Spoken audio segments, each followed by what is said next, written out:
As soon as you step over them ropes and you touch gloves, you've got no feeling in your body. They hit you, you can't feel it. You hit them, you can't feel it, one thing. It's just killer instincts. Eyes just go on the target. It's Darren Mulligan from the Mulliganbrothers, and today's video is with Jonathan Haggerty talking about his first big fight. This, for me, is one of the most exciting things and exciting questions and conversations to have with fighters. This is going to teach you a lot. Today's video sponsor is betterhelp.com, where you can get online professional therapy, clicking the link in the description. Something I've done for this last year, and I wholeheartedly recommend it. It's not for the faint-hearted, but it is something that has really helped me. And also audible.com, where you can get a free Audible book using the link down below. And obviously, as always, mulliganbrothers.com, where you can now get hardest work in the room t-shirts and these new hoodie vests that are out for training in the gym. Before that, Jonathan Haggerty's story on his first big fight. Listen to the lessons here, guys, in this story. For me, taking that leap of faith to go into the ring and fight somebody, this is where the lessons are made. This is where the growth is made. And for me, Jonathan Haggerty's story is a true inspiration. The night before, you can't sleep at all. You know, I woke up the next morning, one of these fights against one of the best Thais in the world. I woke up that morning to fight. I had no speech. I was so nervous, I couldn't speak. I had no speech. And then as soon as you get into the arena, you're in the back room and you can smell the Thai oil and like the oil you warm up with. As soon as you smell that and you see other people warming up, you think, yeah, it's game on now. There's no going back. You want to run out, you can't. You just got to get on with it. And then, so now you're stepping up to the stage to walk out to the fight, the crowd of like 1,000, 1,500 people. And it's very nerve-wracking. It's very nerve-wracking. But as soon as you step over them ropes and you touch gloves, you've got no feeling in your body. They hit you, you can't feel it. You hit them, you can't feel it, one thing. You can just about hear anything, apart from my coach, Knowles. He's got the biggest mouth in the room. And that's all I hear. And then it's just go time from there. Killer instinct just kicking.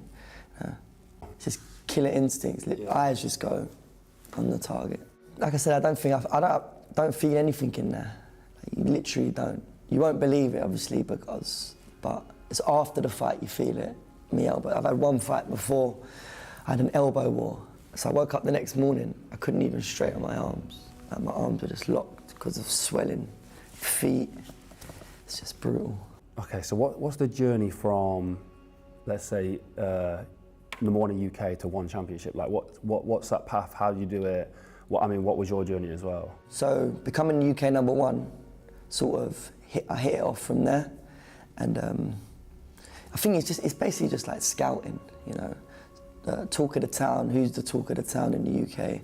And at that time, it was me and Liam Harrison. He's signed to one championship.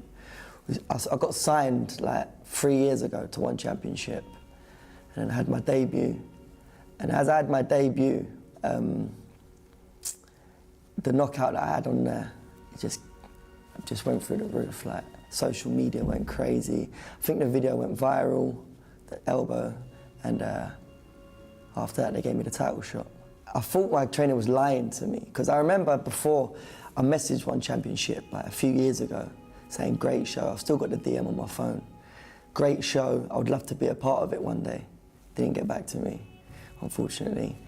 But then they realized, and then, so when I won the world title now, I went back onto our chat on one championship, and I looked at that message saying I'd love to be a part of it. And that's when it comes surreal. Like, I knew what I wanted and I achieved it.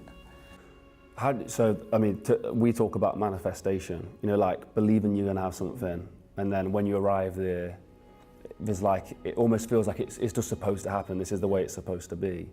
So when they call your name and you get that belt, like what was that moment like? So when they said, and the new, so throughout training camp, that was the saying, like my trainer would egg me on, and the new world champion. And it just stuck in my head, and I thought, I got this. I probably had about 5% chance winning that fight. And like I said, nobody believed I was gonna win that fight. But I studied him for a long, long time. Growing up, I watched this guy, Sam A. Big respect to him, he's the legend. And I was very confident. I shouldn't have been confident because I had 15 fights. I should have been cacking my pants really, but I was so confident. And yeah, took it with both hands. You know, what was that like when you raised it in the air? Unreal. I had my family there, my granddad, my friends. I came out to Singapore. For my granddad to be there, he's my #1 fan, my granddad. And to win in front of him, to win in front of everyone really. The best thing was the gold confetti at the end when it just came down. I just thought, I had a broken nose as well. Broke my nose in the second round, I couldn't breathe. And my trainer was laughing at me in the corner, my dad was laughing at me in the corner, get on with it. I'm like, I can't breathe out my nose. So I just thought, I've got to get on with it now. And the best night of my life. So what's your predictions now? Like, what are you saying now? The goal is to get my one championship belt back, obviously. And I've got a few steps to climb. I'm on my way. I'm on my way there, and I'll get there eventually. So from the highs of holding the belt, how would you describe having that taken away from you? So I won the belt, and then I called out the best in the world. Because I think if you're going to be the best, you've got to fight the best. People must have thought I was mad when I called out Rotang Jitmungnon, the most feared Thai boxer in the world, everyone would tell you. I called him out, big mistake, he took my belt. But now, I want to be the best, so I've got to beat the best. And to lose the belt against him the first time, it was a bit controversial. I thought I won, he won obviously, and it was devastating. I was heartbroken, but I didn't let it get to me too much. They offered me the rematch. I turned it down, said I'm not ready yet. Turned it down. I trained for an extra 2-3 months, got my head right again. I said, yeah, I'm ready now. And then I had the rematch, and he defeated me by TKO in the second round. But my mind wasn't really there, you know, it wasn't really there. I don't know why, I can't explain, but I was devastated. But now on my way back, just got my first win back from off that loss against Taki Nato. 2 more wins, I'd say, and I'll get that belt back. And there you go, an amazing story from Jonathan Haggerty. These, for me, are the stories of growth. These are the stories of taking that big leap of faith, getting into a ring or a cage or whatever it is and fighting somebody. You know, it makes you realize going to that job interview isn't that difficult. You know, doing that, starting that business is possible. Like, these things are all possible, and these stories for me mean a lot for me. They give me a lot of hope and inspiration. So thank you to Jonathan for sharing the story. His stuff is linked down below, so go follow that.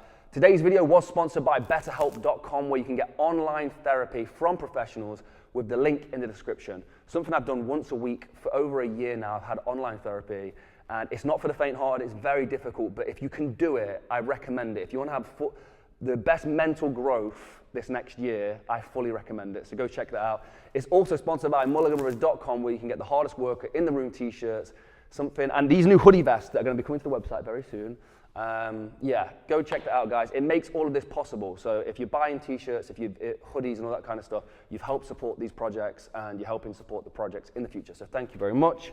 We feel very blessed. Go inspire some change. Have a blessed and productive day. Follow me on Instagram @JordanMulliganBrother. I'll see you in the next one. Peace.